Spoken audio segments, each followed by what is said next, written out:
I am here with Clement Chia, co-founder of Imaginary Ones. Imaginary Ones has been building in this space for a couple years now. You launched in April of 2022, and I'm sure have learned a lot along the way. And I am so excited to speak with Clement today. They have a token coming out soon, which we're going to talk all about. We're going to talk about the games they have built, the games that are yet to come, this bigger ecosystem that is being built with Imaginary Ones. And we might even get into their Hugo Boss collaboration and understanding how that came to be. So Clement, I am so excited to have you here. For folks who are watching, if you have been enjoying this content, please do consider subscribing to the channel, liking this, leaving a comment below. We love hearing from y'all. And with that, let's get into this. Clement, how you doing? I'm great. Thanks for having me on board. Of course. I'm so excited to chat with you about this. I was saying this to you off camera. I have been addicted to the Endless Runner y'all put out, the Bubble Ranger game y'all put out all day. I'm like, this is the best job that I get to interview you. And as a result, my job is to just like play games on my phone as part of my job. But I'd love to start just for anybody who isn't familiar with Imaginary Ones, give us the super brief, just get us acquainted at a super high level here, and then we can dive a little bit deeper. What is Imaginary Ones?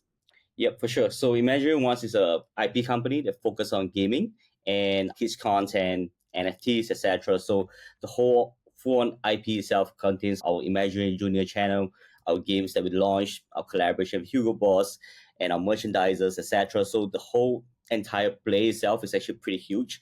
But yeah, happy to dive deep into it. Something that is so impressive about y'all, you launched in April of 2022. You started with the Imaginary Ones NFTs. And I think the last time I checked, they were at an ETH. They're still the floor is still holding strong at about 1 ETH, which is really impressive. Sure, we're having a bit of a surge right now in general, but still, it is not easy to be a project that is 2 years old and that is still above that 1 ETH mark. I'm curious, when you set out at the outset of this in April of 2022, was gaming always the play? Were you thinking, okay, we're going to build this IP and we're going to test things out along the way and see what sticks? Like, how much of this was mapped out from day one and how much of this has evolved as you've built? Yep. We actually have a huge roadmap that we actually planned on our website ever since the project has started. Gaming was definitely a huge pillar that we wanted to be focusing on for a very long time. And whatever we've been building has always been focused on getting our IP to the masses through bridging the Web 2 and the Web 3 all together. And we honestly feel like the IP player and the gaming like pillar is the strongest way to onboard the masses into our brands. Yeah, I would say from the start, we already had plans to build the games, and we've been building it since a year ago, and then now this is like our second game already. Yep. So I'm interested in you talk about looking to onboard the masses, and I mentioned your Endless Runner game that I've been playing all day, the Bubble Ranger game. You clearly at this point have taken a casual gaming approach, hitting that casual gaming space. Is that really the gaming space you want to live in? Is there an end play that's different than casual gaming? And then this is really a two-part question, like why casual gaming? Does that tie into your desire to onboard the most people possible into Web3? Yep. I think for us, it's going to start with casual games. So we're going to have like more games that are a little bit easier to onboard the masses. But in the long run wise, we are actually planning on, we call it the Imaginary World, which is a whole like open world concept where people can build on top of it. So the early phase of us building these games itself is to get people to recognize our brand in some ways in the Web 2 world or the Web 3 world. And also having these assets such as the buildings, the cars, etc., to be populated in this world. But in the long run itself, what we see in the Imaginary World is having people to be able to build like a UGC content, etc. on top. How we say is we honestly want to be the Web3 version of Roblox, for example, because for us, we are focused on the young adults. And for Imaginary Ones, I think like in the Web3 space, we don't see much of that. So for Imaginary Ones to be focusing on that aspect of audiences is actually pretty huge, because I always say we are always in the blue sea itself because the competitors itself is not that huge. And that is, in my opinion, is the future of Web3, because the young kids, the young adults will grow up to be exposed to the crypto world, and it's best to get them started early. Our brand and the characters, the vibrancy and everything is actually very targeted for them to be very receptive of the whole entire brand. What is the age? If you were to define the ages you're going after, you say young adult, what does that mean really specifically? Actually, it's actually a pretty huge range. Young adults to kids and family per se, right? The people that has kids, parents, etc. For us, we're always looking at a good, I'll say 16 to 22 age in the games that we built. But of course, the characters that we've actually built across the time has exposed to a lot of bigger audience, such as people with kids, etc. We just look at our channel, Imaginary Junior. We have ABC songs, or McDonald's Wheels on the Bus, etc. So those are, I think, it's in my opinion, it's actually a pretty huge spectrum. But the games that we are building is definitely around that range that I mentioned. Yep. Yeah. And women tend to be casual gamers. There is that Candy Crush, not that you're anything like Candy Crush specifically, but you think bright, vibrant colors, I think of women being more in the Candy Crush user base. So maybe Yep. even older than 22, but they're moms, they have kids, to your point. Like I see that. Yep.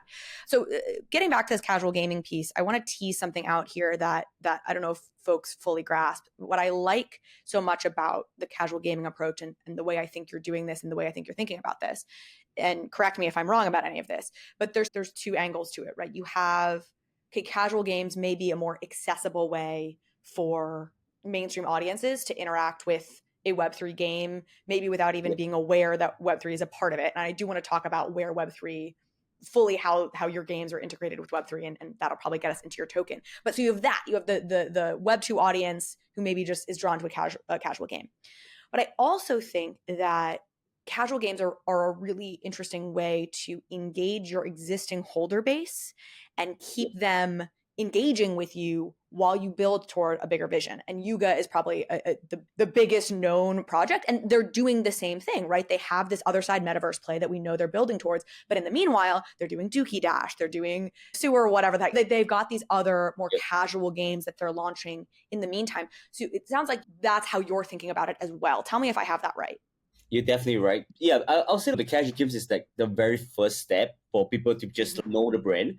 There are lots of like games out there, and crypto games or just Web2 games. Sometimes it gets a little bit too complicated, and the learning curves gets too exponential, right? So that being said, it's very difficult to onboard people at the start if they do not know your brand. So in my approach, or our approach itself, is we are trying to create a very low barrier entry to be exposed to the brand.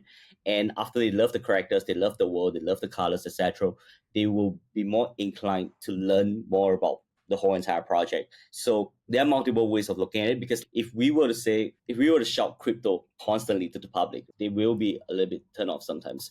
But after they understand the brand, they love the game per se, they may be just, they will just be more inclined to learn more about the whole entire blockchain technology, digital assets, etc.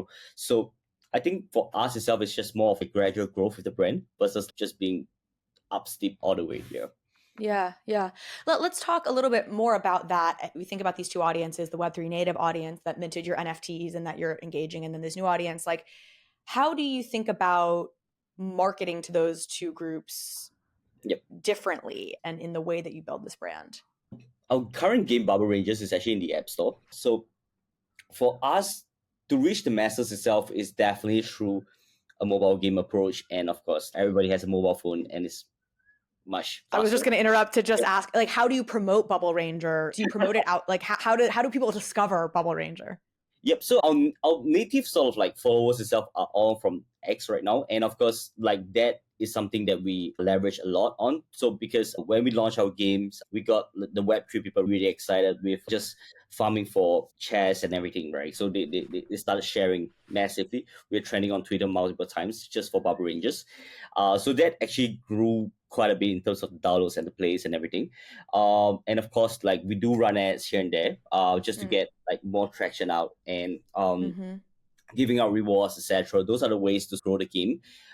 So I remember like when we launched the game itself in the very first week, we became the top 25 casual game on the App Store. Actually, there are actually a huge audience in the Web3 space that actually can help to grow the brand in the Web2 world. And that is what we are actually going towards, the approach. And then in turn, more Web2 players are actually exposed to the brand, and then they are more exposed to the Web3 side of things. So I think it's a left and right thing, but ultimately the brand grows as a whole here. Yeah. And we've teased your collaboration with Hugo Boss. You're wearing a Hugo hat right now. I mentioned that I've seen the fanny packs. Would love to know how that collaboration came to be, but also maybe speak to how this ties into the broader brand play. I'm assuming it's the exposure awareness. Again, you're trying to get your characters, your imagery in front of the right people with the right association. So you don't want to probably just partner with any old brand, right? You want to strategically pick brands that you think are going to get you in front of the right people or have the right brand alignment, I would assume. So I guess talk about how you thought about partnering with Hugo and then how the collaboration came to be. Yep, for sure. So like for our collaboration with Hugo actually started in 2 years ago where we launched our very first NFT collection and merchandises. So it was Embrace Your Emotions where we talk about positivity and, just because like it's a stigma where it comes to if I'm a guy, I feel sad, I can't just express it, etc. So across the time, our collaboration itself has a lot of synergy, and we found that we have the strong beliefs of what we want to do good in this society.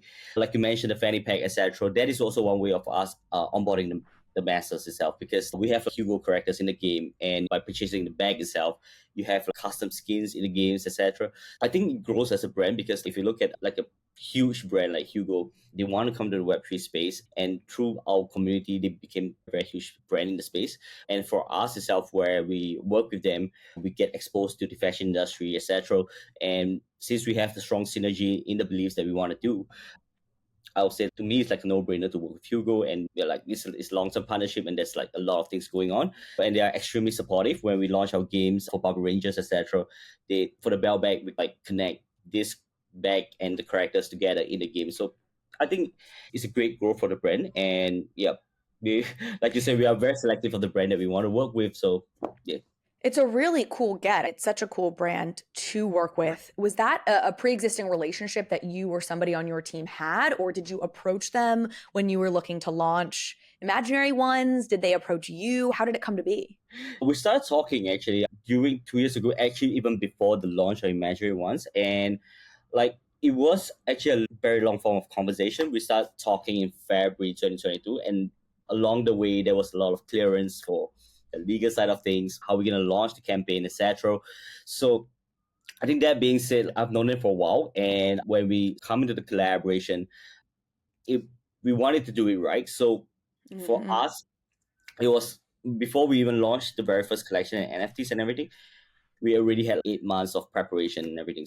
Yeah, there is I think in typical sense, like when it comes to a collaboration with a huge brand, it takes time, but it will be worth it when it comes to the execution phase. Yep.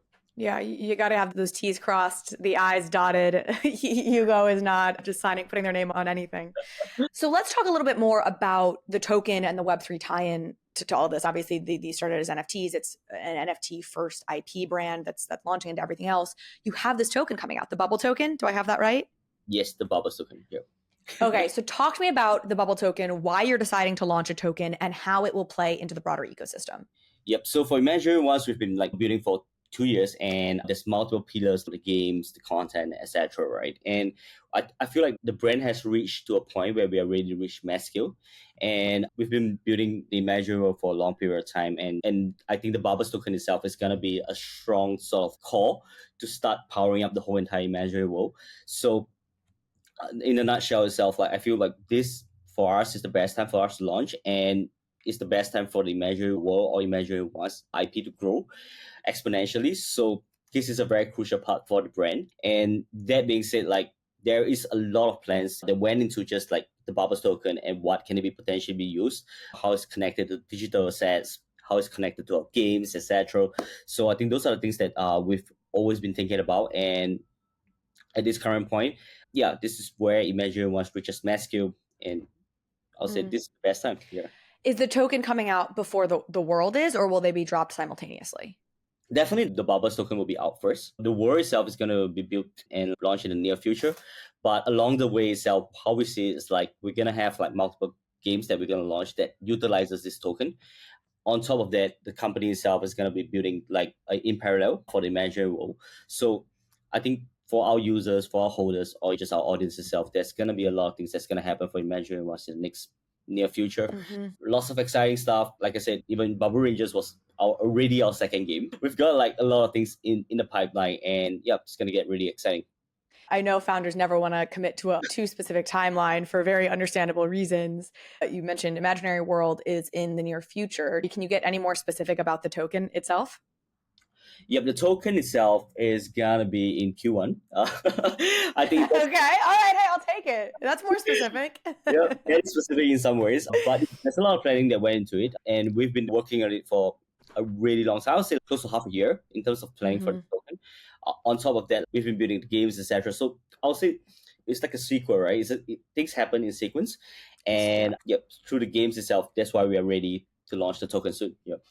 And the token will have a role to play in all of your games, I assume. Will Bubble Ranger be updated in the App Store to have a token component in some capacity? Like, how does it affect the games you have out?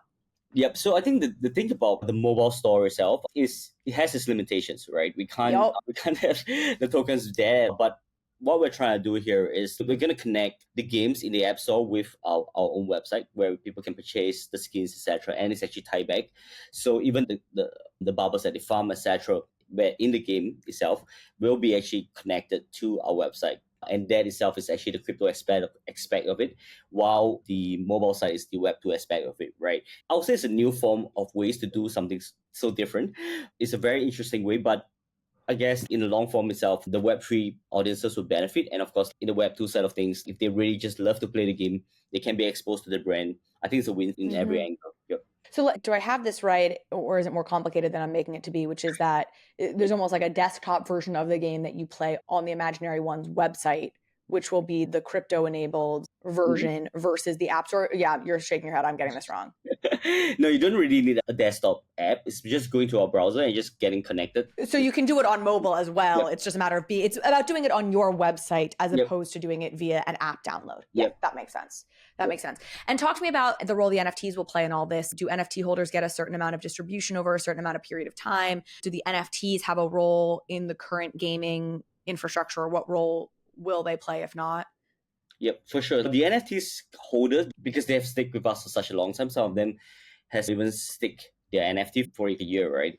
Through Luna, through FTX, through the FTX trial, I mean. And they're still around, and we are super appreciative of them, of all the support from our community. The token, when we're launching it, is going to be very highly beneficial for them. They're going to get a huge amount of rewards, I would say. And through the games itself that we launch, the skins itself, we are actually planning to have them as digital assets like NFTs, etc., that can scale into the multiple aspects of what we are building in the future. That being said, the games that they play right now on our apps is just going to be digital assets in the future, which is highly beneficial for the whole entire ecosystem.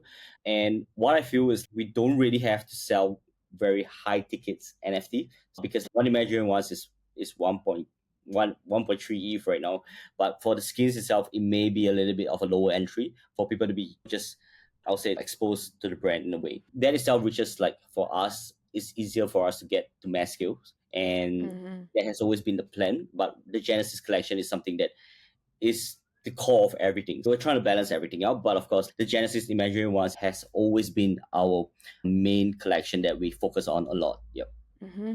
Okay, last couple of questions here. One, I of course have to ask, we're doing this on the Immutable channel. Why did you choose Immutable? What has the partnership with Immutable been like? I've been chatting with Immutable for a while. It's been like 4 to 5 months already at this point. And I love whatever you guys has been doing, because like you guys are our biggest gaming chain, and you guys made it so simple for the masses to come on board for the Web3 side of things, right? The wallets is amazing. I gotta say, there's something that I think has a lot of plus for our ecosystem. And even if we are gonna scale the whole entire Imaginary world at Immutable X per se, I think it makes things much faster for us, because most of our tokens right now, like the NFTs, etc., are at layer 1. So it makes it really impossible for us to scale in terms of like transactional wise. With Immutable wise, I feel like I've a lot of respect for what you guys have been building, and I feel like if we want to make the whole entire gaming space great, we have to do it with you guys, and it's no brainer for me. I will say I'm a partner to Immutable, but I do not work at Immutable, only to say I get no credit for how great Immutable is, but I love to hear that. Okay, last question I have for you is your advice. We said this at the top. We've mentioned it throughout. You've been building in this space now for quite a while. You've seen a lot of success, the kind of success that a lot of projects hope for, right? Maintaining this high floor, continuing to expand, getting great partnerships. What would be the 1 to 3 pieces of advice that you would give another brand looking to build out an IP business in the Web3 ecosystem? Yep, for sure. So I'll say like in the Web3 space, it's actually pretty tough to build. Yeah. It's actually extremely tough because the narrative moves so fast. Like, people just have moved their focus from this point to that point really quickly. So at least for a brand standpoint, just focus on what you believe from the start and just keep building, and don't be too afraid of the bear. Right, like I've seen so many projects that gave up during the bear. For us itself, we carry on delivering our dreams and our roadmaps across the time for 2 years, right? There was so many times where imaginary ones got attacked or flooded, I would say. But then again, I think the point is, I would rather we prove our just like our achievements, right, through the things that we've been doing and the things that we've built across the time. We don't go chase the next shiny things, and that to me is something that we do not focus on, because we stay true to the cause and just build, right?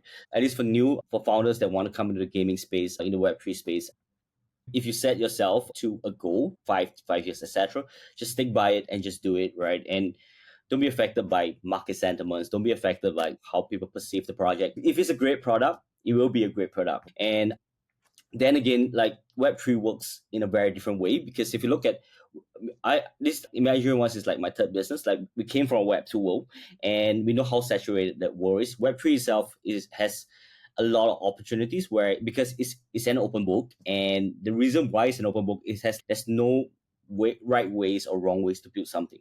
And that is the interesting part, and that's the exciting part, and of course that's the scary part, right? Yeah, so I'll say, just be very open in terms of ideas, and just like really go crazy, because this is something that is so fresh and so new in the space.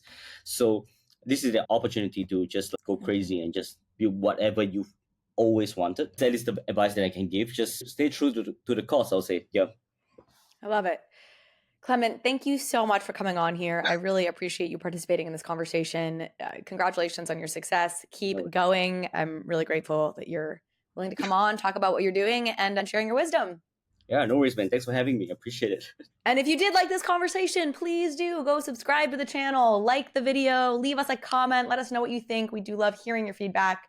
And with that, we'll see you next time.